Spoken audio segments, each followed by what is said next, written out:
इस कार्यक्रम के प्रसारण पुण्यार्जक हैं श्री राजेंद्र प्रसाद जैन, श्रीमती ममता जैन, श्री प्रशांत जैन, श्रीमती दिव्या जैन, पारस जैन, श्री भरत जैन, श्रीमती सौम्या जैन एवं समस्त परिवार मुंबई। आगम में संसार का स्वरूप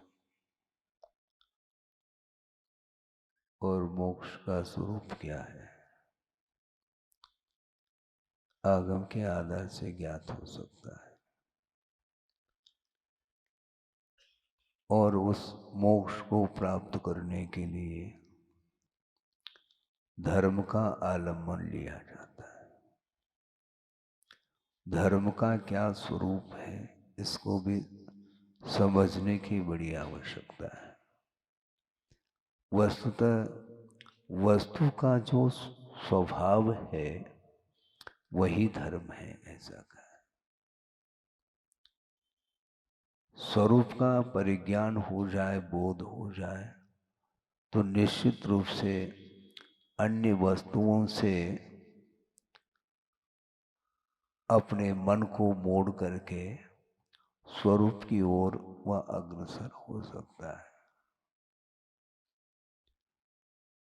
प्रकृति का अर्थ स्वभाव है और वही वस्तु का स्वरूप माना जाता है। और जहाँ प्रकृति नहीं, वहाँ संस्कृति नहीं आ सकती। और प्रकृति और संस्कृति के अभाव में विकृति आती है। प्रत्येक व्यक्ति का मन विकार का अनुभव करता है। विकार का अनुभव क्यों करता है, वह किसका प्रतिफल है, इसको समझने की आवश्यकता है। मोह के कारण ही वह हमेशा संसारी प्राणी गाफिल होता है। यहाँ तक कि भगवान के चरणों में आकर के भी उसकी गाड़ी रिवर्स होती है। भगवान ने भेजा क्या घर जाने के लिए? न उन्होंने बुलाया है न भेज रहे हैं, किंतु साक्षात प्रभु का सानिध्य पा करके समूह शरण में भी दिव्य ध्वनि का श्रवण करके प्रभु का साक्षात दर्शन करने के बावजूद भी उसका मन घर जाने को हो रहा है। तो भगवान से बढ़कर के कोई वस्तु है क्या घर में? नहीं है। लेकिन फिर भी जो व्यक्ति जहाँ से आता है वह रिटर्न टिकट लेकर के आता है। खाते गांव वाले आए हैं, उनके लिए भी हमारा यही कहना है, चाहे वो स्थानीय छिंदवाड़ा वाले हों, चाहे वो खाते गांव वाले हों, और कोई भी गांव के हों, चाहे शहर के हों। बहुत विचित्र यह परिणमन है, इसको कौन रोक सकता है?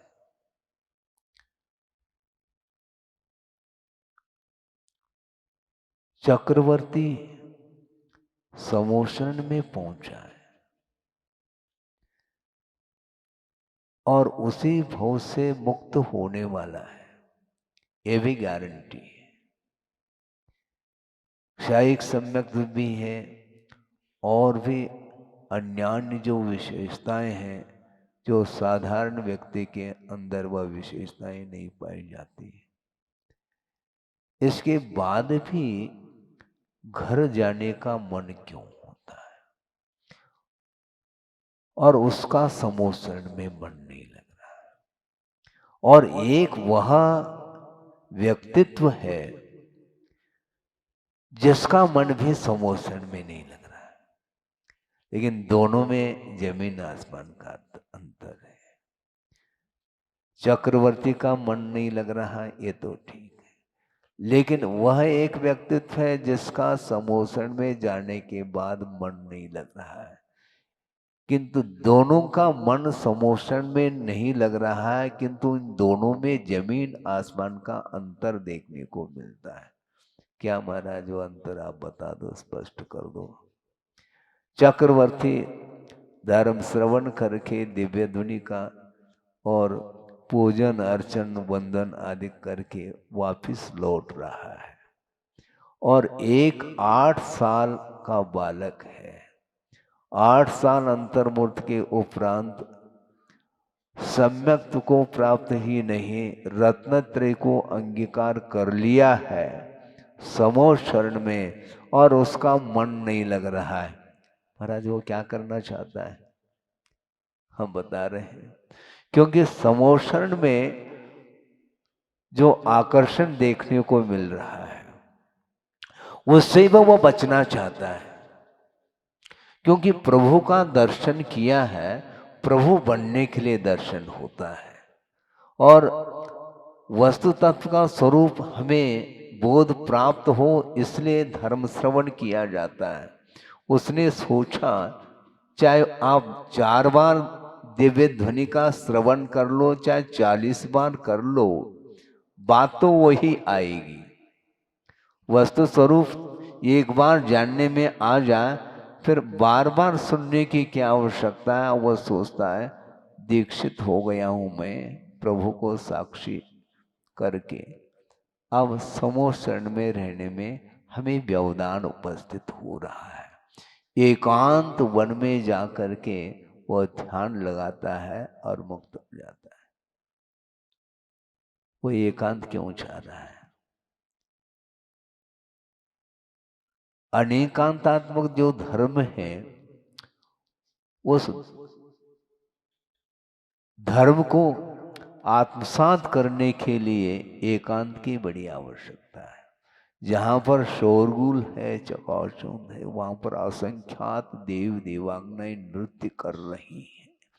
ऐसा न हो उनकी नृत्य की ओर हमारा उपयोग चला जाए और प्रभु कहीं ओझल न हो जाए, इसलिए मैं बाहर जाता हूँ जिसमें सार है, और वहाँ पर जाकर के एकांत में जाकर के वस्तु तत्व का स्वरूप क्या है उसके विषय में वह चिंतन कर रहा है।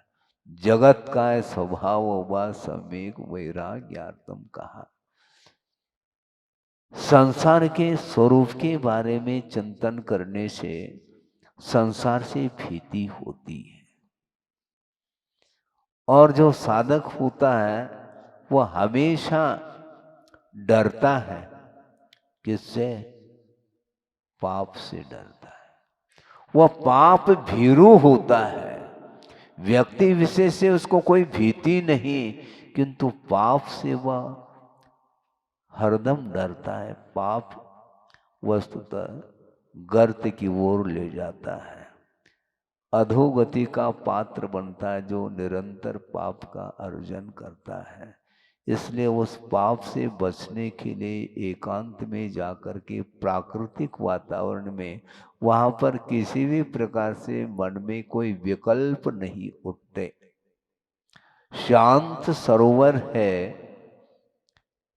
और उस सरोवर में आप देखेंगे तो नीचे तल में क्या क्या वस्तु हैं वह सारा सारा वह अवलोकन करने में आ सकता है, किंतु उसमें यदि मान लो तरंग उत्पन्न हो जाए तो फिर संभव नहीं।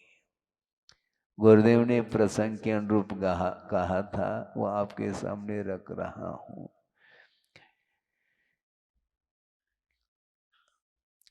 रंग और तरंग और अंतरंग, ये 3 चीजें हैं। सरोवर में जल है किंतु मटमैला है, मान लो लाल वर्ण का हो गया वह जल, तो उसमें आप अपने मुख को देखना चाहो तो संभव नहीं, और सारा सारा वह मैल नीचे बैठ गया। अब तो बिल्कुल स्वच्छ वह जल दिखाई पड़ रहा है। इसके बाद भी उसमें तरंगे उत्पन्न हो रही हैं वह भी आपके अंतरंग के अवलोकन करने के लिए वह बाधक सिद्ध होते हैं।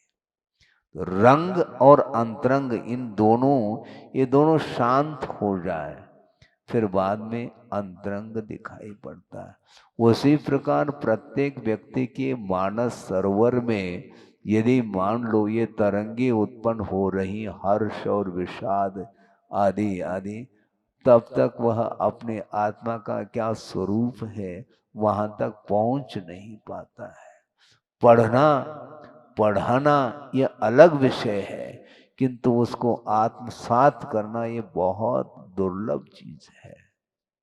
चक्रवर्ती होकर के वह पुनः कहाँ पर जा रहा है? नरक तो छोड़ो, अभी तो वो हवेली की ओर जा रहा है। हाँ।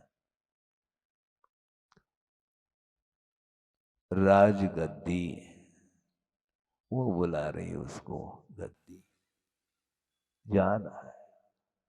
और एक 8 साल का कहने के लिए तो आप कहते महाराज ये तो नादान है, लड़का है। अच्छा, इसके उपरांत भी स्वरूप का बोध होने के लिए 80 साल की कोई आवश्यकता नहीं पड़ती। 8 साल अंतर्मूर्ति होने के उपरांत संसार का क्या स्वरूप है, आत्मा का क्या स्वरूप है, क्या पुण्य क्या पाप क्या मोक्ष, ये सारा का सारा सर्वांगीण रूप से चिंतन करने की क्षमता सामर्थ्य उस 8 साल के बालक के अंदर है। और उसको कोई चीज अच्छी नहीं लगती। आप सोचो पढ़ो, बहुत सारे ऐसे प्रसंग आते हैं। एक प्रसंग आपके सामने रख दूं, कई बार रखा है ये बात अलग है, बार बार उस ओर ध्यान जाता है तो अपने आप ही वह पुनः ताजा हो आता है। जब तक नहीं कहेंगे, मान लो सुनी हुई भी बात है तो भी जब तक नहीं कहेंगे तब तक आपको ज्ञात नहीं कि महाराज कौन सा प्रसंग देने वाले हैं। और शुरू हो गए, हाँ ये तो सुना हुआ है, हाँ ठीक है। और ये नई नई बातें आपके लिए अच्छी लगती है, जबकि प्रतिदिन भोजन में दाल रोटी खाते हैं, उससे ऊबते नहीं आप। और प्रवचन में नई नई बातें चाहिए। जैसे पुराने जो कुछ भी प्रसंग है उसको आपने प्रयोग में लाया हो, प्रयोग में तो कोई ला नहीं रहा है, किंतु नया नया उपदेश में नवीनता होनी चाहिए। अरे क्या नवीन था, क्योंकि वस्तु का स्वरूप जो है हमेशा ये उत्पाद व्यय ये होना ही है। आज कोई भी प्रसंग सुनाया वो शाम के लिए वो पुराना हो जाएगा, तत्काल पुराना होता है। प्रसंग ये है कि जिन जीवों ने अभी तक अतीत अनंत काल में एक बार भी त्रस पर्याय को प्राप्त नहीं किया। त्रस किसको बोलते हैं? द्वेंद्रिय आदि से लेकर के संगी पंचेंद्र तक चारों गति संबंधी जो जीव हैं वे त्रस कहलाते हैं। और ऐसे भी अनंतानंत जीव हैं जो अभी तक त्रसत्व को प्राप्त नहीं किया, और ऐसे नित्य निगोद से निकल कर के 923,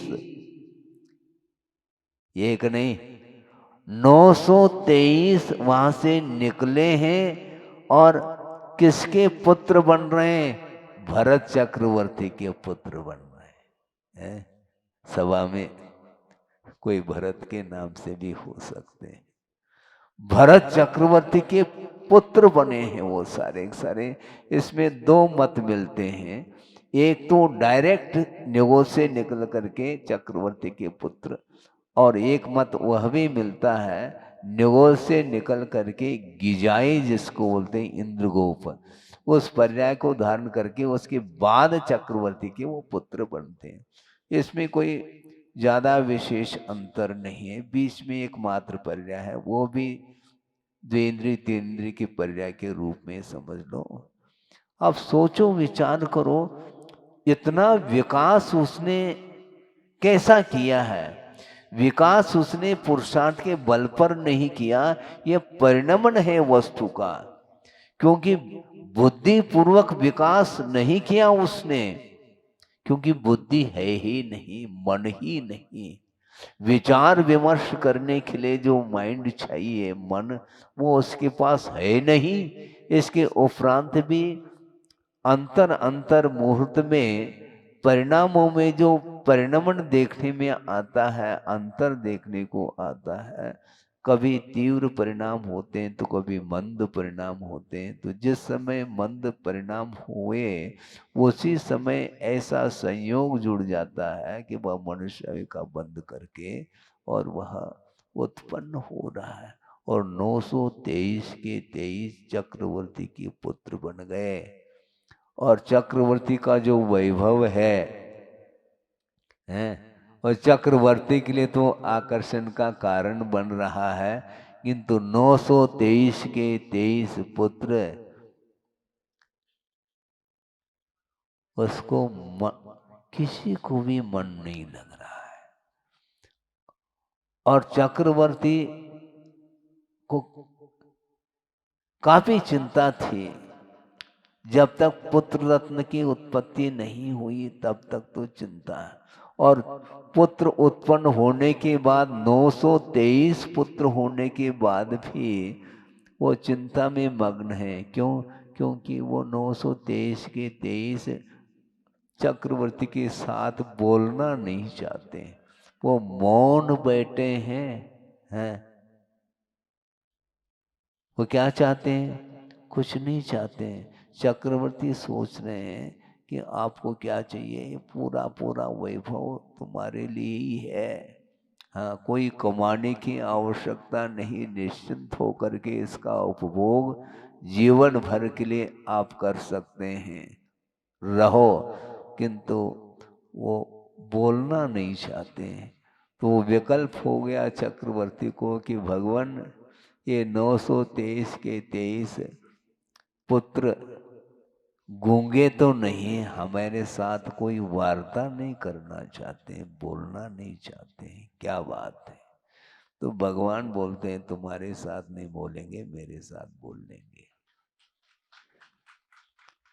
उन्हें वैराग्य हुआ है। जाति स्मरण आदि के माध्यम से संसार का स्वरूप ज्ञात हुआ है। अतीत अनंत काल हो चुका, सिवाय अनंत दुख के अलावा कुछ भी संवेदन में नहीं आया। तो ऐसी स्थिति में अब ये मनुष्य पर्याय उसमें भी उच्च कुल मिला है और देव शास्त्र गुरु का समागम मिला है। अब किसी भी प्रकार से एक आध सेकंड के लिए भी हम देर नहीं करना चाहिए, क्योंकि दुर्लभतम सामग्री प्राप्त हुई है। उसका सदुपयोग करने के लिए निरंतर 923 के 23 कटिबद्ध है और सीधा समूह शरण में प्रवेश करके भगवान को साक्षी बना करके दीक्षित हो जाते हैं और सारे सारे मुक्त हो जाते हैं।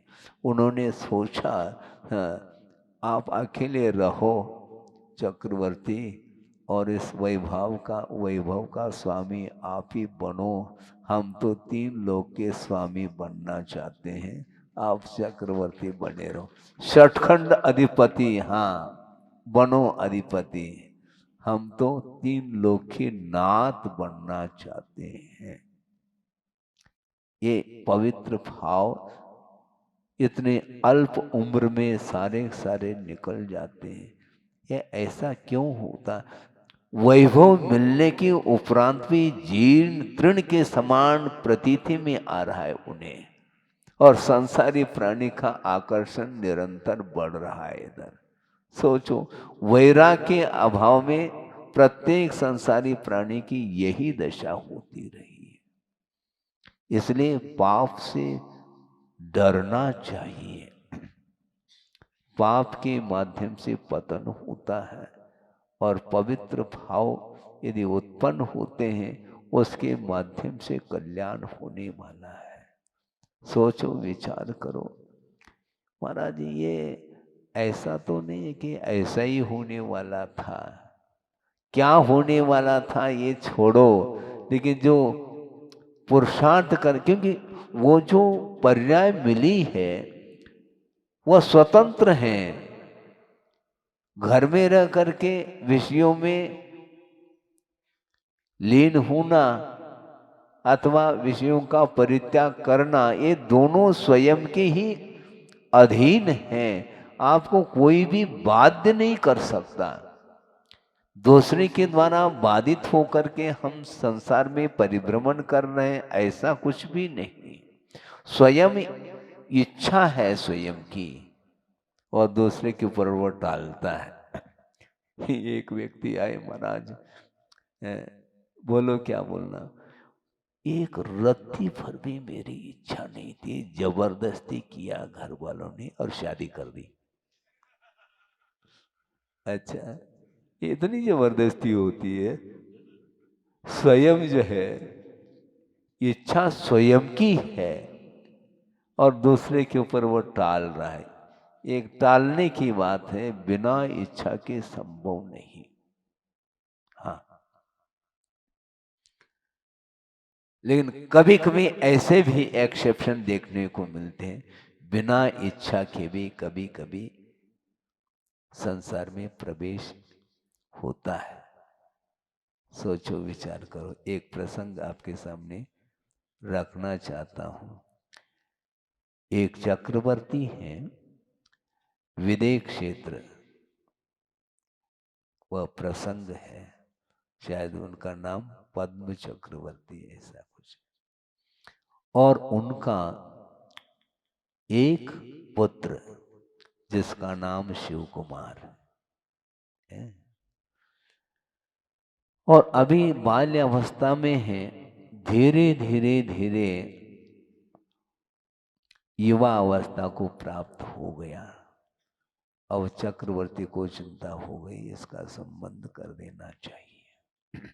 अब चक्रवर्ती है,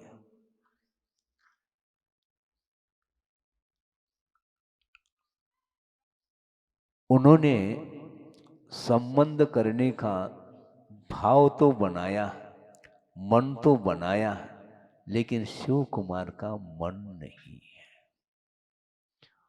वो निरंतर एकांत में बैठ करके चिंतन कर रहा है कि किसी भी प्रकार से इस जाल से हमें पार होना है। अभी शादी हुई नहीं, लेकिन चर्चाएं तो चल रही हैं। और उसको उदास देखा उसके मित्र ने, क्यों, क्या क्या बात है, क्यों चिंता में क्यों है? कोई चिंता नहीं मुझे, किंतु ऐसा न हो कि कहीं जाल में न आ जाऊं। मेरा मन बिल्कुल नहीं है शादी करने का, लेकिन सीधा जा करके पिताजी को कह नहीं सकता, वो मानेंगे नहीं। अब क्या किया जाए? तुम ही देख लो। मित्र को कहा, तुम जा करके पिताजी को समझाओ कि इस प्रकार की बात है। जा करके वह मित्र कह देता है कि देखो, आपका बेटा बहुत चिंता मग्न है, वह संबंध नहीं चाहता है। अच्छा, बुलाओ उसको। कैसा नहीं चाहता, देखता हूं मैं। और बेटे को बुलाया। पूछ रहे हैं पिताजी, क्यों, क्या बात है, क्या कमी है? कोई कमी अभी कुछ नहीं, लेकिन हमें संसार अच्छा नहीं लग रहा है, मुझे आत्म कल्याण करना है। और आत्म कल्याण करते हुए भी केवल अपना ही कल्याण नहीं करना, विश्व कल्याण करने का भी भाव हमारे अंदर उत्पन्न हो रहे हैं। इसलिए संसार से पार होना चाहता हूँ, मैं संबंध नहीं करना चाहता। तो पिताजी ने कहा, बहुत अच्छी बात है, बहुत अच्छे पवित्र भाव है तुम्हारे, विश्व कल्याण करना चाहते हो, विश्व को सुखी बनाना चाह रहे हैं ना, हाँ अच्छी बात है, लेकिन मुझे तो कम से कम सुखी देखो। तुम संबंध करोगे तो कम से कम मुझे सुख का अनुभव होगा। इसलिए तुम्हें जो करना है वो करो, किंतु कम से कम जो साधना करना चाहो तो यहीं इसी परिसर में बैठ करके तुम साधना कर लो। मैं किसी भी प्रकार से तुम्हें बाधा नहीं पहुंचाऊंगा। तो बार बार इस प्रकार समझाने से शिव कुमार के मन में ये भाव आ गया, अब धर्म संकट में मैं हूं। पिताजी की बात को सुन करके वह पिघल गया है ऐसा नहीं, लगता है आपको पिघल गया हो, बिल्कुल नहीं पिघला वो। और शिव कुमार ने सोचा, जब मुझे संसार से पार होना ही है तो कोई बाधा नहीं, पिताजी की जो इच्छा है उसको पूर्ण करके भी मैं पार हो सकता हूं। अब सोचो, इसका अर्थ शादी कर लेंगे, हाँ सोचो, वही तो बताना चाह रहा हूं। और पिताजी की बात को उन्होंने मंजूरी दे दी, पिताजी आपको जो करना हो करो। और उन्होंने, पिताजी ने शिव कुमार की शादी संबंध किया है। और 500 सुंदर से सुंदर कन्याओं के साथ वो शिव कुमार का संबंध हो जाता है। सोचना, यहां पर एक मिलना कठिन है। अप्सरा को मात कर रही है वो कन्याएं, और एक नहीं दो नहीं 500 कन्याओं के साथ संबंध हुआ। होने के बाद भी अब देख लो क्या स्थिति बनती है। होने के उपरांत भी उसका संकल्प था कि पिताजी आपकी इच्छा को तो मैंने पूर्ण कर ली, लेकिन हमारा जो संकल्प है वह बरकरार बना रहेगा। घर में रह करके साधना के लिए आपने आज्ञा दी है, कोई बाधा नहीं। और उसी हवेली के पास एक बगीचा है, वहां पर जाकर के वह साधना कर रहा है। सोचना थोड़ा सा, 500 कन्याओं के साथ संबंध होने के उपरांत भी उसने श्रावक व्रत जिसको बोलते हैं, प्रतिमाओं को धारण करके और उस बगीचे में एकांत में जा करके निरंतर वह तप कर रहा है।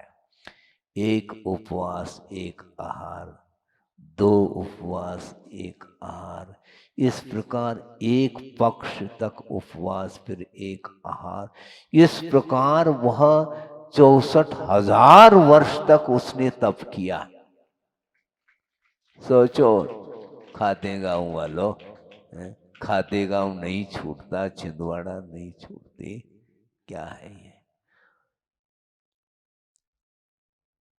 महाव्रती होना ये तो फिर भी ठीक है, किंतु इतने 500 कन्याओं के साथ संबंध होने के उपरांत भी उसके प्रति उसका कोई भाव नहीं, और 64,000 वर्ष तक तप करके लास्ट में जाकर के महाव्रती बन जाता है और परंपरा से मोक्ष को वो प्राप्त कर लेता है।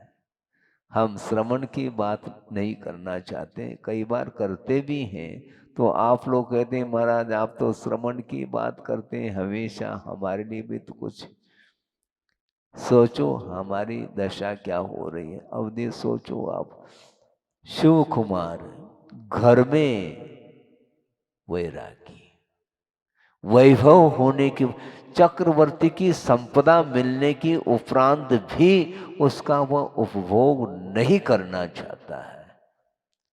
इसको बोलते, यही ज्ञानी का लक्षण है। मिलने के उपरांत भी उन पंचेंद्र के विषयों के प्रति जो उपेक्षा का भाव है, यही संसार से पार कराने वाला पवित्र भाव माना जाता है। अनंत भार भोग लिया, अब क्या भोगना, ये भाव आना चाहिए। ये निरंतर स्वाध्याय आदि आप लोग करते रहिए और उसके माध्यम से ही वह आमूल चूल परिवर्तन हो सकता है। सूर्योदय धाम बनाने जा रहे हैं। बहुत अच्छा आपने पवित्र भाव किया है और बहुत अल्पकाल में यह मूर्त रूप लेगा। और सूर्योदय होते ही सूर्योदय धाम का दर्शन आप जितने जल्दी बनाओगे उतने जल्दी हमें दर्शन मिलेंगे।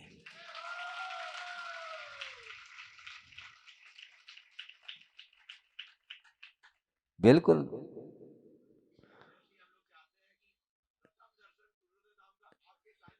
सुनो, मैं ये इसीलिए कह रहा हूं ताकि कम से कम और ऐसी ऊर्जा जागृत हो जाए कि बस और जितना लगाना हो ताकत लगाओ, आप पूरी तरह से ऊर्जा। हाँ, सौर ऊर्जा नहीं। हाँ, है खुद की ऊर्जा। बिल्कुल, बहुत अच्छा अवसर है, क्योंकि ये मनुष्य जीवन मिलने के उपरांत भी संसारी प्राणी विषयों को भूलता नहीं, उसमें डूबता चला जाता है। इसलिए हमें विषयों में डूबना नहीं है। जगत में रहो किंतु जगत रहो, ये कहा है। जागृत रहिएगा, कभी भी जीवन का अवसान हो सकता है। कोई भी डेट निश्चित नहीं है। जन्म की तारीख फिर भी निश्चित हो सकती है, लेकिन मरण के लिए कोई भी तिथि निश्चित नहीं हो सकती। कभी भी वह आयु कर्म का अंत हो सकता है। अंत होने के पहले आप दिन अस्त होने के पहले प्रकाश में काम कर लो तो हमेशा के लिए प्रकाशमान रहेंगे आप। बहुत कठिन, ये दुर्लभ इसी को बोलते हैं। खाना पीना ओढ़ना ऐश आराम करना ये तो करते आए हैं, अनंत काल से किया है, अभी भी वही करना चाहता है। उन्हीं वस्तुओं से वह आकर्षित होता चला जा रहा है। इसलिए ये राग जो है ना, ये भयंकर रूप है। धर्मानुराग अलग, क्या कहा है, विषयानुराग और धर्मानुराग, ये दो प्रकार का राग है। विषयानुराग वह संसार में परिभ्रमण कराने में कारण शुद्ध होता है, और जो धर्मानुराग है वह धर्म की ओर वह ले जाता है।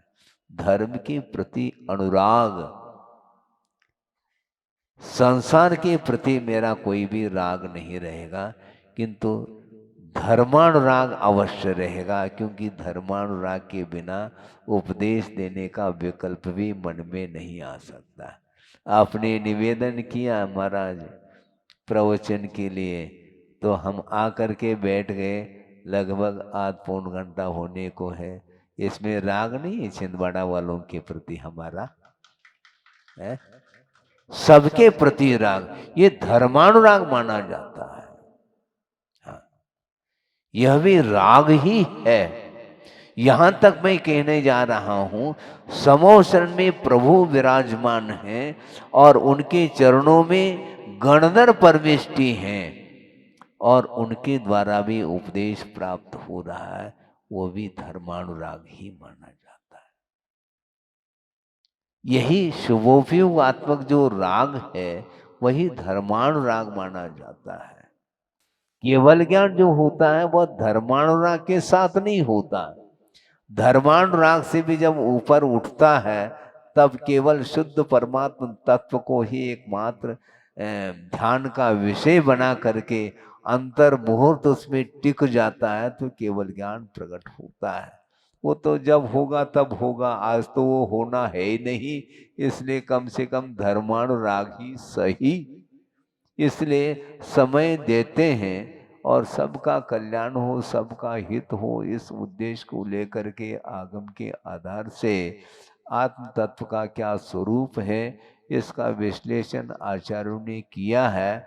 उसी का आधार लेकर के जो मुमुक्षु भव्य जीव है वह चाहता है तो उसके लिए परोसा जाता है।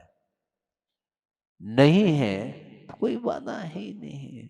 हम स्वयं अपने आप के लिए संबोधित कर रहे हैं, स्वरूप संबोधन। कोई सुनना चाहता है तो उसके लिए सुनाया जाता है, कोई जबरदस्ती वाली बात नहीं है। आग्रह नहीं, अनुग्रह की बात करते हैं। आग्रह और अनुग्रह में बड़ा अंतर है। हाँ, आग्रह हो जाएगा तो फिर वो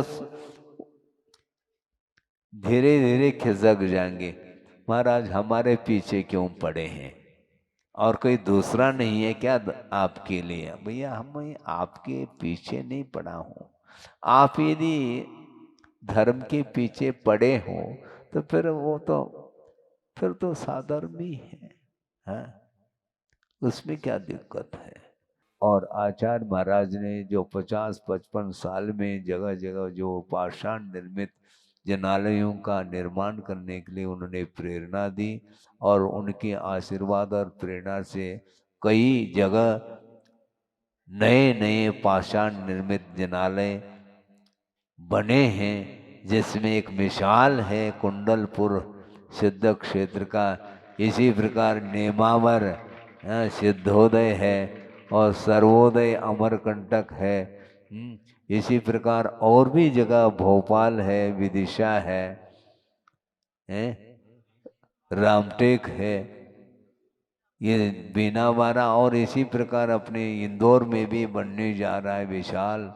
इस प्रकार जो है कई जगह 15-20 जगह मैं समझता हूँ बड़े बड़े विशाल जनालय बनने जा रहे हैं। इसी प्रकार आप लोग अपने जीवन का सदुपयोग, मनुष्य जीवन को पाया है तो उस जीवन को सार्थक बनाने के लिए आप समर्पित होंगे, धर्म के लिए, धन के लिए नहीं। ये ध्यान रखो, धन तो खूब मिलता है, वो हमने सुना था वो तो हाथ का मल है, बैल, वो आता है जाता है, सब चलता रहता है।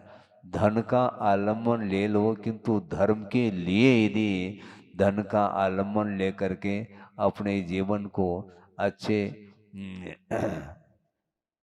रफ्तार के साथ, हाँ, धर्म की आराधना करते हुए जीवन व्यतीत करो, जिसके माध्यम से आत्मा का कल्याण हो सकता है। हो इस पवित्र भावना के साथ अहिंसा परमो धर्म की जय। बोधि समाधि परिणाम शुद्धि स्वात्मोपलब्धि शिव शोक सिद्धि चिंता मनिम चिंतित वस्तुदाने त्वा मंद मानस्य ममास्तु देवी। परम पूजाचार्य गुरुवर श्री विद्यासागर जी मुनि महाराज की जय।